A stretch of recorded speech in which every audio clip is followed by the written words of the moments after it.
धारण केले, कोणी म्हणतात गर्भी अवतार शुका. परंतु चक्रपाणी हे परमेश्वर अवतार नसते लहानपणापासून, तर फलटण हे तीर्थक्षेत्र झालं नसतं. ज्या ठिकाणी माया कृपेचा संबंध होऊ त्या ठिकाणी जे उद्धरणाचं कार्य वर्तत आहे ते वर्तलं नसतं, हे साक्षात उदाहरण आहे. म्हणजे चक्रपाणी अवतार हे गर्भातूनच झालेले, पण असे मत असतात, पण ते आपण समजून घ्यायचं असतं. त्या काळात ब्रह्मपुरी नगरी, त्या ठिकाणी फलस्त वैश्य राहत होते, म्हणून नाल्याच्या या बाजूला पश्चिमेकडं ब्रह्मपुरी नगरी, पूर्वेकडं फलस्तपुरी, म्हणजे फलस्त वैश्य राहत होते. त्याला झाले 1000 वर्ष. 1000 वर्षापूर्वीचे हे परमेश्वराची लीळा आगाध आहे. त्या दक्षिण काशीमध्ये प्रथम दत्तप्रभू अवतार झाले. थोडक्यात सांगणं चालू केलं आता, पण आता 11:15 वाजले असतील का साडे. तर ज्यावेळेस रामाला सीतावधाचं पातक लागलं, त्याने शिपायाने त्याचा वध केला नाही, ही चांगली गोष्ट झाली. पण वाचिके का होईना पातक लागलं. ते पातक फेडण्यासाठी रामाच्या डोक्यात अशी चक्कर बसलं, आता मी हे पातक कसं फेडू. बोलण्यात बोलून गेलो, सांगण्यात सांगून गेलो, कापून टाकायला ही बाटलेली आहे, पण आता हे कसं नसायचं. मग ते फिरता पहा काही लोकांनी सांगितलं तुम्ही फलस्त विषयी त्या ठिकाणी फलस्त नगरीमध्ये जा, त्या ठिकाणी तुम्हाला काही विलास भेटेल. तिथं गेल्यानंतर फलस्त विषयी म्हटले माझ्याकडे काही इलाज नाही आहे. मग ते म्हणे तुम्ही विलास सांगा. त्यांनी सांगितलं इथून उद्या दुपारी 12 वाजता तुम्ही इथं या. इथून दत्तप्रभू भिक्षेला जातात कोल्हापूरला, त्यावेळेस त्यांची भेट होईल, मग ते तुमच्या पापाचा नाश करतात. मग त्या ठिकाणी दुसऱ्या दिवशी रामाची आणि दत्तप्रभूंची भेट झाली. भेट झाल्यानंतर रामाने घडली हकीकत सांगितली. दत्तप्रभूंनी बाण मारायला लावला आणि ते पाणी निघाल्यानंतर दत्तप्रभूंनी ते तीर्थ केलं आणि त्याने रामाने स्नान केलं आणि मग त्याची पाप नाश केली. आपली सुद्धा नाशू शकते, हे घडलेलं स्थान. म्हणून आता रामनवमीला दरवर्षी रामाची पालखी त्या ठिकाणी दत्तप्रभूला भेटायला येते. दुसरी महत्त्वाची गोष्ट, त्या ठिकाणी बाबांनी सांगितलं की ज्यावेळेस अभिमन्यूचं लग्न होतं तर त्यांची सासरवाडी ही वाई म्हणजे विराट नगरी म्हणजे सातारा जिल्ह्यामध्ये वाई तालुका आहे. ती फार देवदेवतांनी खूप मंदिर आहे त्या ठिकाणी, देवदेवता नगरी होती ती. त्या ठिकाणी अभिमन्यूची सासरवाडी होती.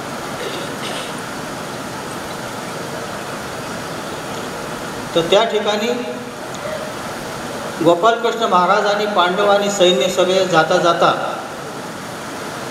फलटणला फलस्त नगरीत मुक्काम झाला. आणि त्या ठिकाणी पान पेटण्याच्याच ठिकाणी ज्या ठिकाणी बाण मारला पाणी काढलं होतं त्याच ठिकाणी तीर्थाच्या ठिकाणी त्याचा मुक्काम झाला. आणि ते गोपालकृष्णाचं सुद्धा तीर्थ झालं. एक जणाला असं दुपारची आरती करता करता असं त्यांचं वट्यावर ध्यान होतं, तर त्यांना असं गोपालकृष्ण महाराज बालकृष्ण त्या वट्यावर अशी झोपलेली दिसली आरतीच्या वेळेस. म्हणजे मी तिथं होतोच म्हणा, त्यांनी आत्ता सांगितलं आत्ताच असं दिसलं म्हणे. मग आता त्या अवताराचं सुद्धा तीर्थ आहे. पण जरी अवतार आता नसतील, परंतु ज्या ज्या अवताराचे जे स्थान आहेत त्या ठिकाणची पूजा अवसर काळी साक्षात परमेश्वर अवतार त्या ठिकाणी उपस्थित असतात. म्हणून आपण कधीही आरतीला हजर राहिलंच पाहिजे, आरतीला उभं राहिलं पाहिजे, बसलं नाही पाहिजे. कोर्ट आल्यानंतर सगळे उभे राहतात, मग आपण देव आल्यानंतर आपण बसून राहतो. म्हणून त्या ठिकाणी गोपालकृष्णाचं सुद्धा स्थान आहे आणि चक्रपाणी अवतार तर त्या ठिकाणी 37 वर्षे राहिले. मग अशा प्रकारे ते तिन्ही अवताराचं स्थान आहे. आता उपलब्ध मंदिरं रंगशिळा मंदिर कासारबाई म्हणतात. दुसरं आबासाहेब मंदिर म्हणजे रंबाईसाचा वाडा,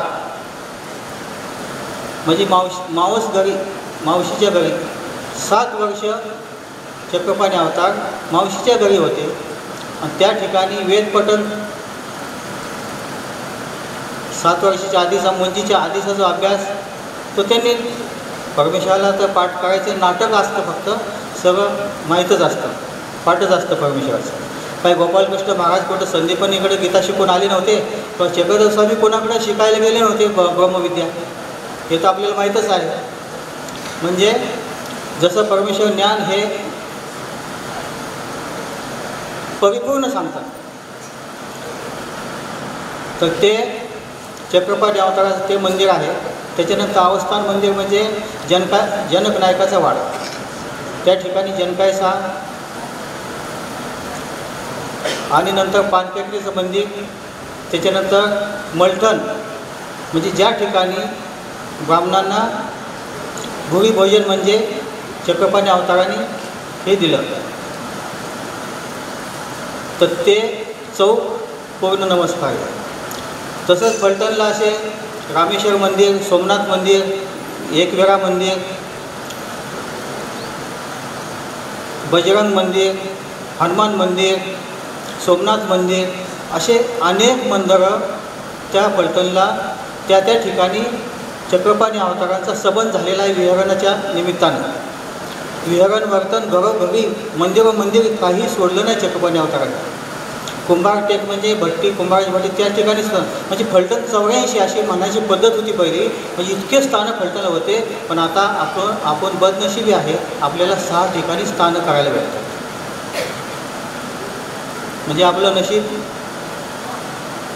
कमी झालं समजा, आणि ते सुद्धा आपण करत नाही. तिकडे द्वारका मथुरा बद्रिकाश्रम जातो, पण इकडचे महाराष्ट्रातले स्थानं सोडून देतो. ग्रॅज्युएट झाल्यावर नोकरी भेटते, 10वी 9वी झाल्यावर नाही. पण ज्याची 9वी 10वीच शाळा सोडली त्याचं काय? अशा जीवांना परमेश्वराची प्राप्ती होत नाही, तर ते 84मध्ये भरकटतात. तरीसुद्धा परमेश्वर त्याला संबंधदान, लेवादान, ग्रहणादान असे आवड देवतेच्या विद्या देऊन, दान देऊन त्या जीवांना दुःखातून मुक्त करतात. संबंधदान झालं तर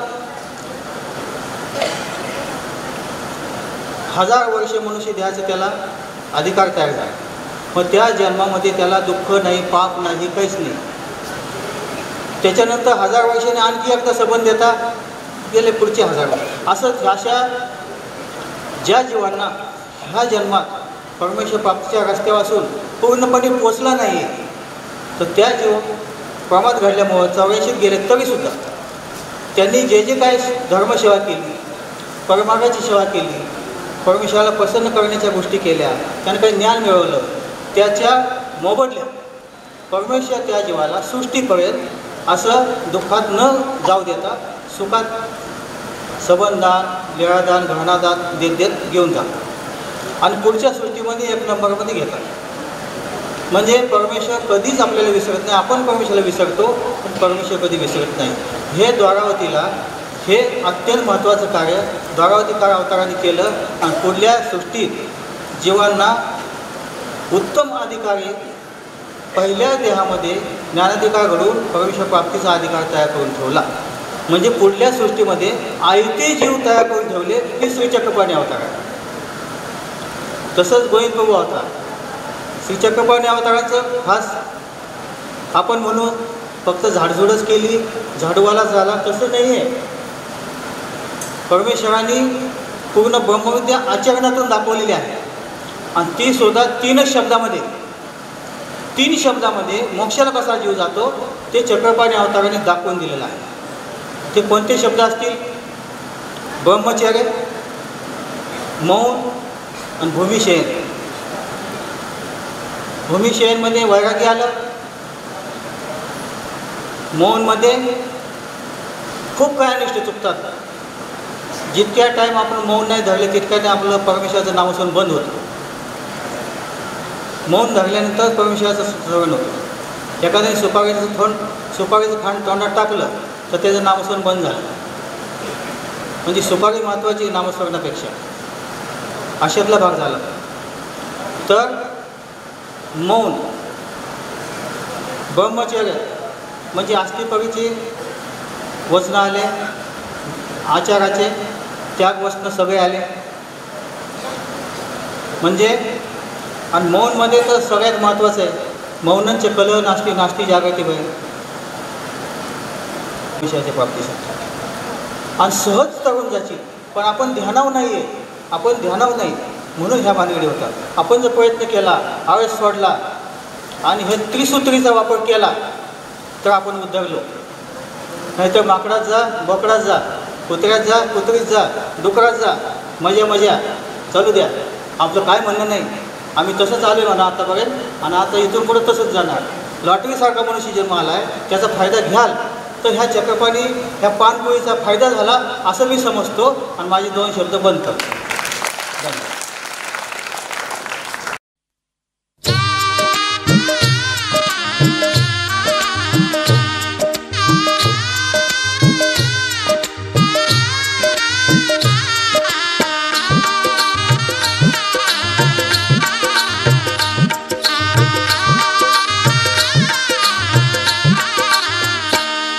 गुलाबाच्या पुष्पामध्ये नूर स्वामींचा पाहिला, गुलाबाच्या पुष्पामध्ये नूर स्वामींचा पाहिला. फलटणच्या धरतीवरती असा मयूर पाहिला, फलटणच्या धरतीवरती असा मयूर पाहिला.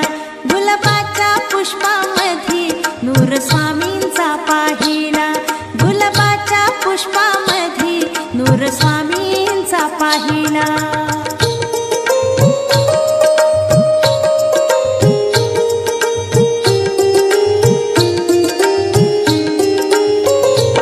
तेज चंद्र सूर्यापरी पडताच अवनीवरी, तेज चंद्र सूर्यापरी पडताच अवनीवरी.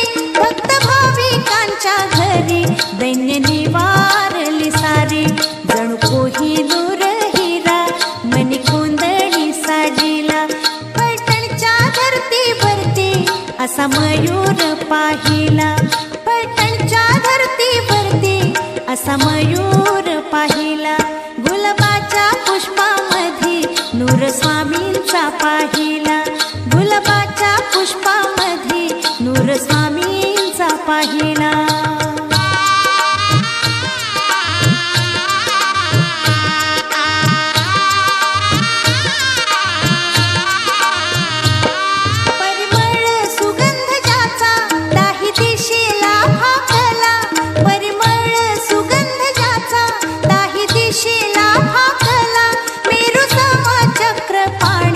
धरती अंबारी शोभला, ज्ञानभूषण महर्षी सप्तस्वरात व्यापिला. फलटणच्या धरतीवरती असा मयूर पाहिला, फलटणच्या धरतीवरती असा मयूर पाहिला. गुलाबाच्या पुष्पामध्ये नूर स्वामींचा पाहिला, गुलाबाच्या पुष्पामध्ये नूर स्वामींचा पाहिला.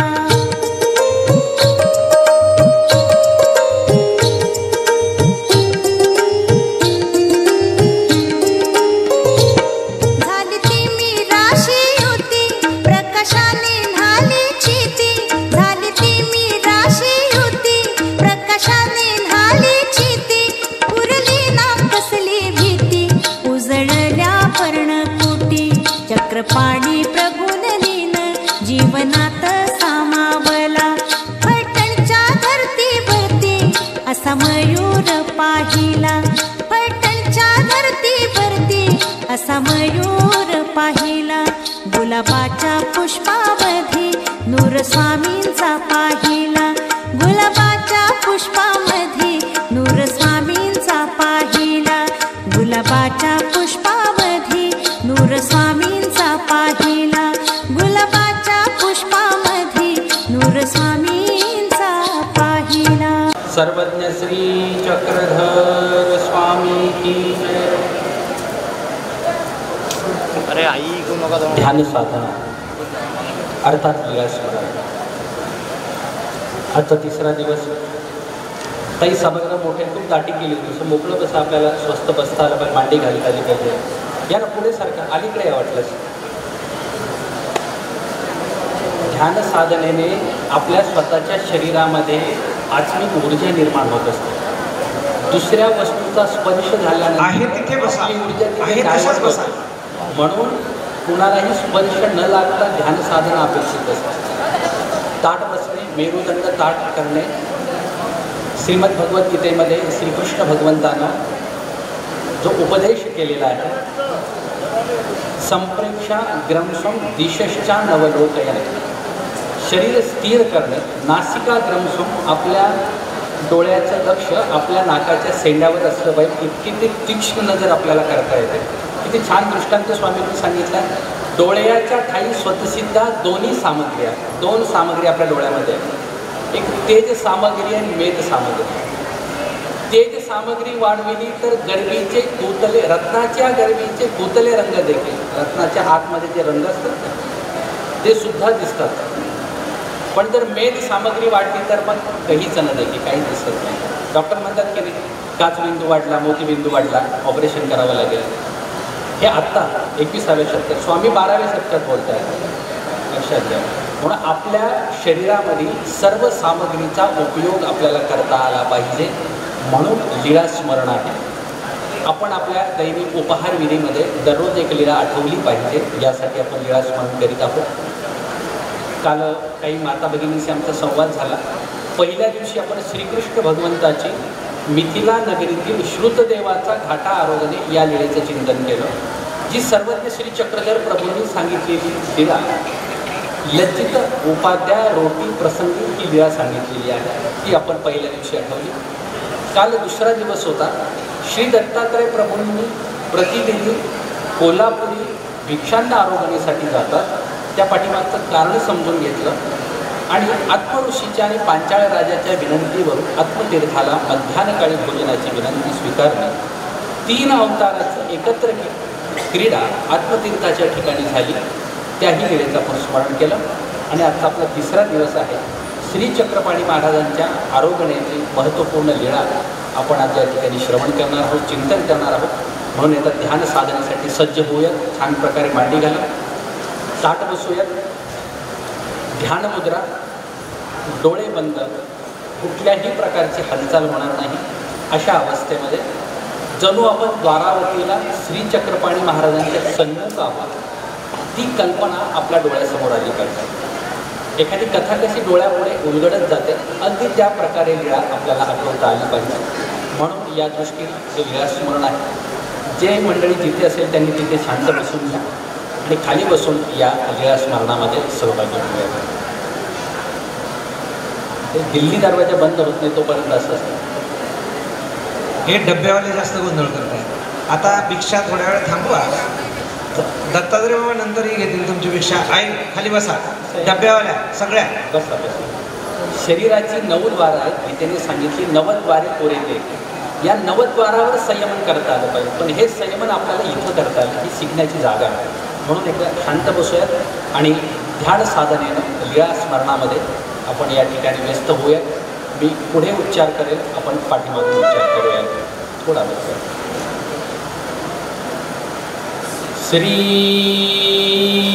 कृष्णाय नमो नमः.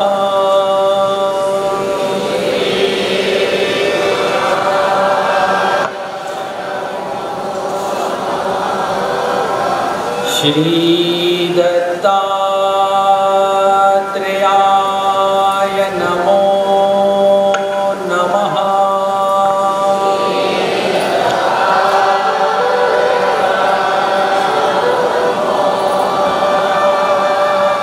श्री चक्रपाणये नमो नमः.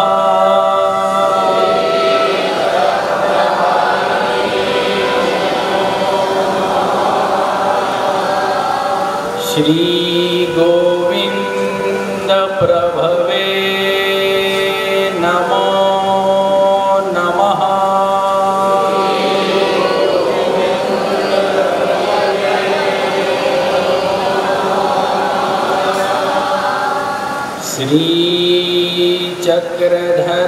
श्रीचक्रधराय नमो नमः।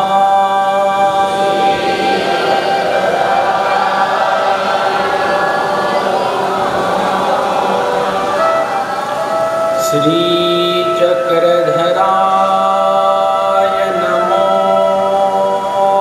नमः।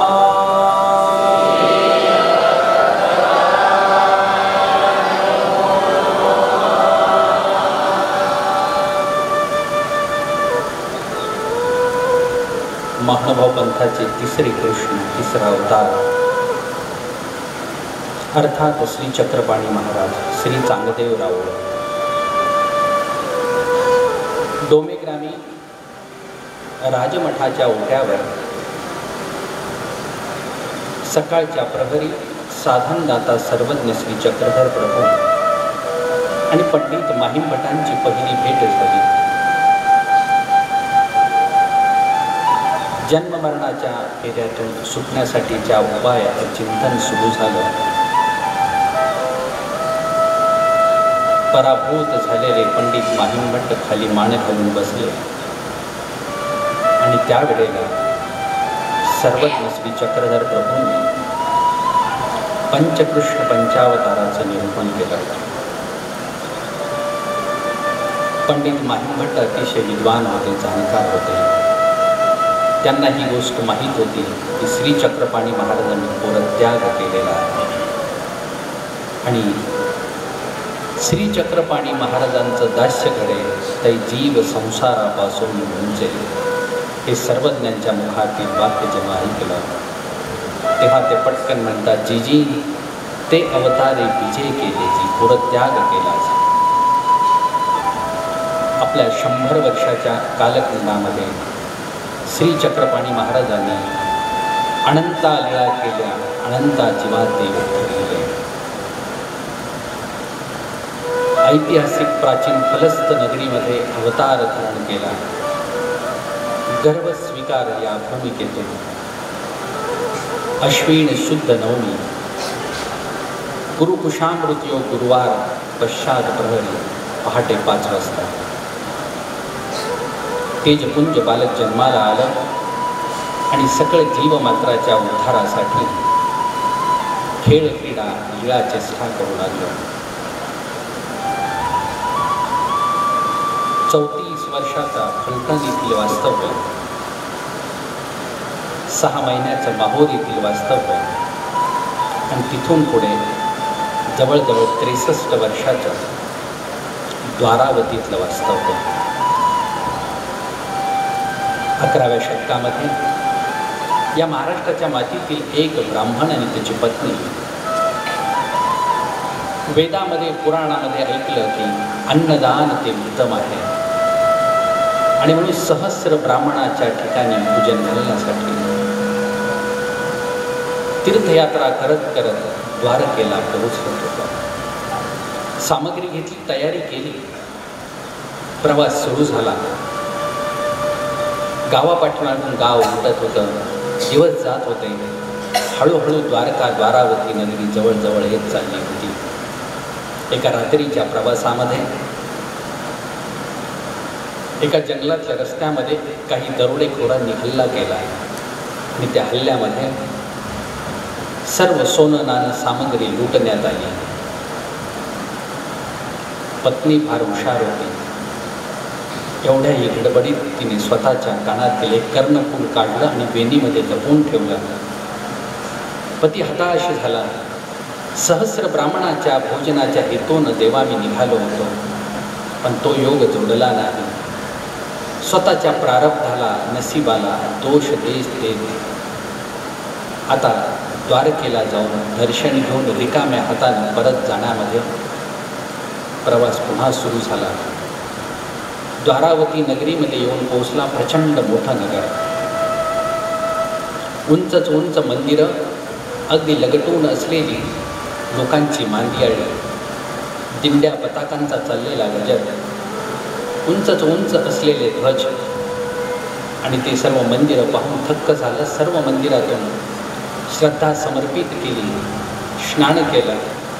पण धर्मशाळेमध्ये बसल्यानंतर डोळ्यांमधून अश्रूंच्या धारा. प्रभो, निघालो होतो भजन पूजनाच्या क्रियेसाठी, परंतु तो दैव जोडलं नाही.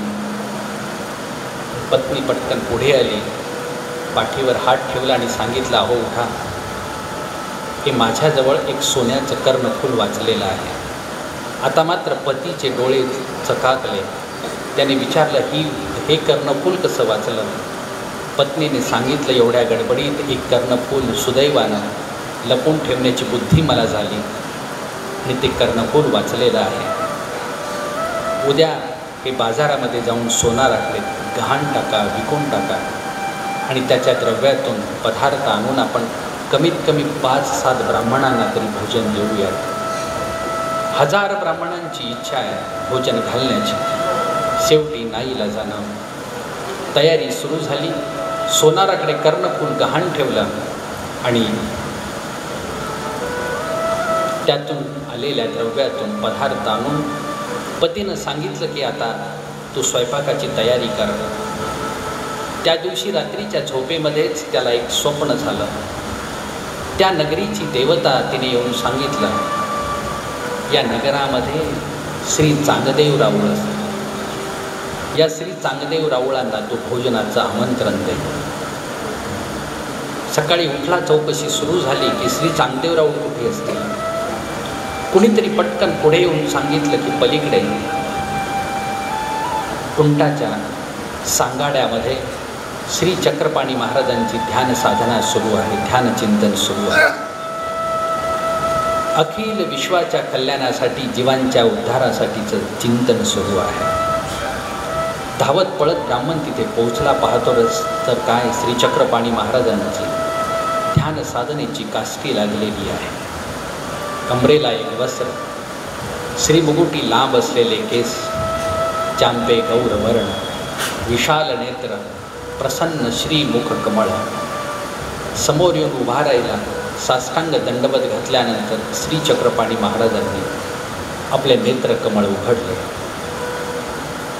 आणि भोईनेच येण्याचं कारण विचारलं. त्यांनी सांगितलं, आज दुपारी इथे धर्मशाळेमध्ये आपण दुपारच्या मध्यान्हकाळीच्या आरोग्यासाठी यावं, मी आमंत्रण देण्यासाठी आलो आहे. आणलेल्या अक्षदा आणि पोफळ समर्पित केलं. साष्टांग भोजनाचे 2 दंडवत घातले आणि लगबगीनं आता तयारीसाठी पुढे गेला. पटकन पुढे गेला, बसण्याची व्यवस्था केली, आसन घातलं आणि अगदी काही वेळातच श्री चक्रपाणी महाराज पोहोचले. श्रीचरण प्रक्षाळन केलं आणि श्री चक्रपाणी महाराजांच्या पूजा उत्सवाला सुरुवात झाली. भाळस्थळी चंदनाचा आडारे केला, गळ्यामध्ये गळगंडा पुष्पहार समर्पित केला, मोकळ्या अक्षती अर्चन केला आणि श्री चक्रपाणी महाराजांना समोर पात्र विस्तारून निरांजन ओवाळू लागला. पती पत्नीनं साष्टांग दंडवत घालताना दुःख व्यक्त केलं. प्रभो, अनंत सृष्टी तू समजला नाही, आज तू समजला पण अर्पण करण्यासाठी पदार्थ नाहीत. सहस्र ब्राह्मणाच्या भोजनासाठी इच्छा धरून आलो होतो प्रभो, पण ते दैव नाही. आज तुझ्या ठिकाणी हे भजन घडावं अशी मनोमन प्रार्थना आहे. डोळ्यातून अश्रूंच्या धारा अखंड वाहत होत्या आणि श्री चक्रपाणी महाराजांनी आरोगणेला सुरुवात केली. विरुद्ध आरोगणा करू लागले. एक एक पदार्थ संपत जाऊ लागला. पत्नी एक एक पदार्थ वाढण्याची सेवा करू लागली. पाहता पाहता पदार्थ संपत चालले. पदार्थ वाढत होती, पदार्थ संपत होते. आरोगणा बऱ्याच वेळ चाललेली. जो पदार्थ संपला तो वाढावा, पुन्हा पदार्थ आणावेत, पुन्हा वाढावेत. शेवटी पत्नीच्या मनात थोडासा विकल्प आला. 500 लोकांचं अन्न या एकट्याच ब्राह्मणानं खाल्लं, पुढच्या लोकांना काय जेवून घालावं. आणि त्याच क्षणी श्री चक्रपाणी महाराजांनी हात आखडता घेतला. हात स्वच्छ केले, सोवळे केले, मुखशुद्धी घेतली आणि श्री चक्रपाणी महाराज आपल्या ध्यान साधनेकडे प्रस्थान करते झाले. बाहेरून ब्राह्मण आला आणि उच्छिष्ट पत्रावळी उचलून बाहेर नेऊन टाकावी म्हणून वाकला. एक पत्रावळी बाहेर नेऊन विसर्जित केली. आत येऊन पाहतो तर पुन्हा दुसरी पत्रावळी, उच्छिष्ट पत्रावळी ती उचलली, पुन्हा विसर्जित केली. आणि मात्र आता आश्चर्य वाटू लागला, विचार करू लागला.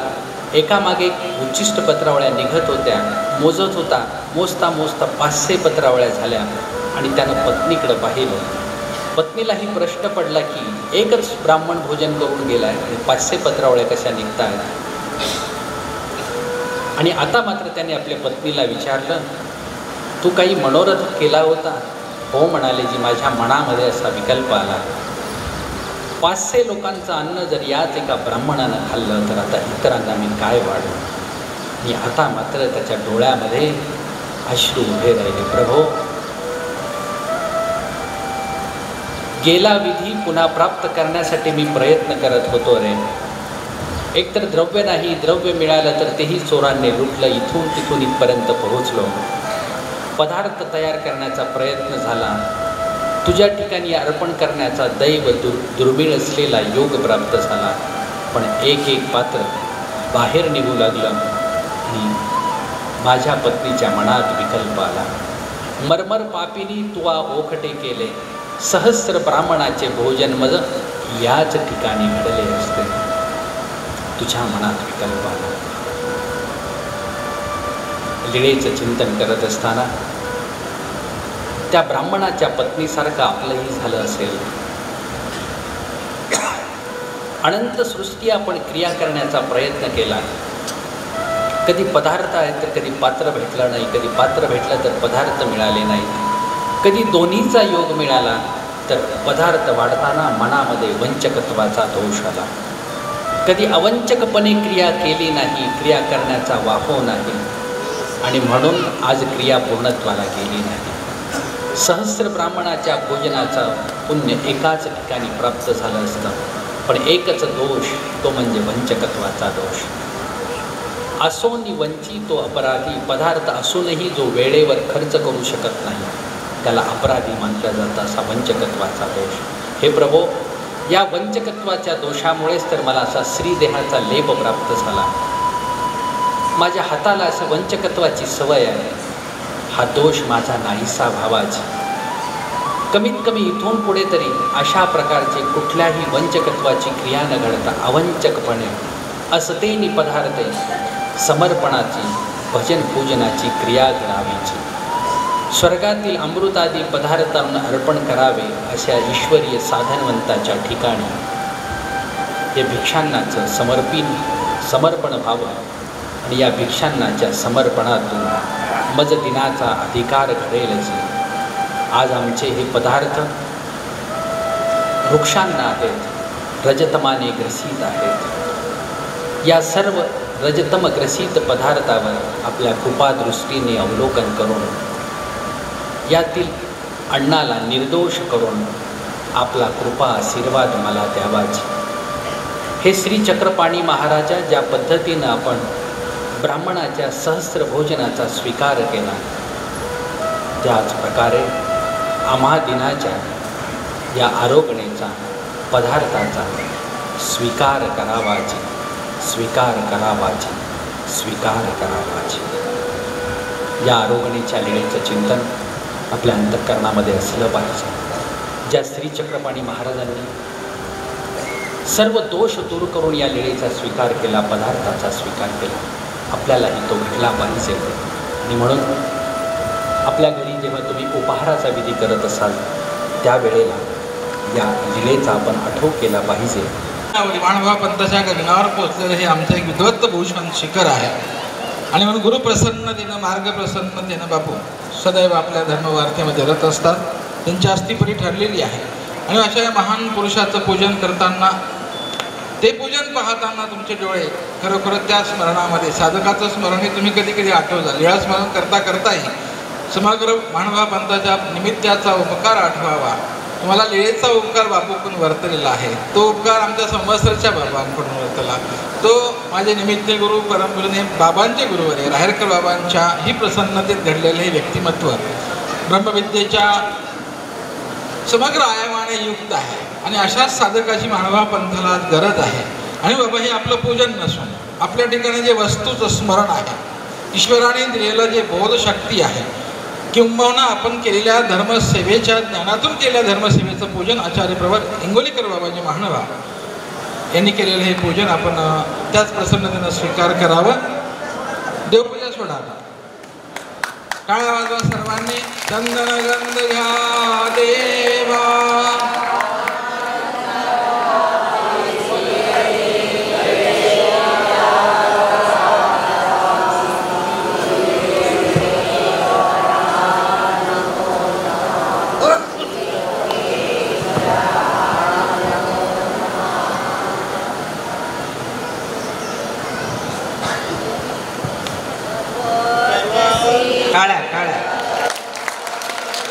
तुम्हाला आनंद जर मनातून असेल ना, टाळ्या सांगायची गरजच नाही. कारण आता सांगितलं ज्ञानियांचा सुद्धा अवसर बघितला पाहिजे. जे जेवायला बसले त्यांचा प्रश्नच मिटला. नंतर काय त्यांना मिळणारच आहे जेवायला. पण तुम्ही इथे आहात, एक ट्रॉफी